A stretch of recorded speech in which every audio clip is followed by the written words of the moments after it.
Hello guys, welcome to another mini blog. So మీరు ఎప్పుడైనా ఇలా బెబ్బర్లు స్నాక్స్ లాగా తిన్నారా? చూడండి.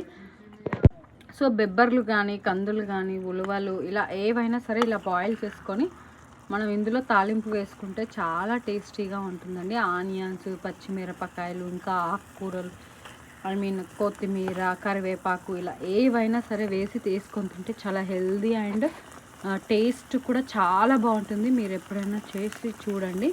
పిల్లలు కానీ పెద్దలు కానీ ఎవరైనా ఇష్టపడి తింటారు. బయట కాకుండా ఇట్లా ఇంట్లోనే న్యాచురల్గా చేసి పెట్టండి, చాలా ఇష్టపడి తింటారు. ఎప్పుడు ఒకే కాకుండా లైక్ 1 వీక్ ఒకసారి అట్లా చేంజ్ చేస్తూ ఉండాలి. ఓన్లీ ఎప్పుడు బెబ్బర్లే కాకుండా ఇట్లా గుగ్గిల్ టైపు కాకుండా ఇలా చేసుకొని తినండి, చాలా టేస్టీగా ఉంటుంది. కుక్కర్లో బాయిల్ చేసుకొని ఆ తర్వాత ఇలా తాలింపు కొద్దిగా ఆయిల్, జీరా ఇవన్నీ యాడ్ చేసుకొని తాలింపు వేసుకుంటే ఎంతో రుచికరమైన గుగ్గిలు రెడీ అయిపోతాయి.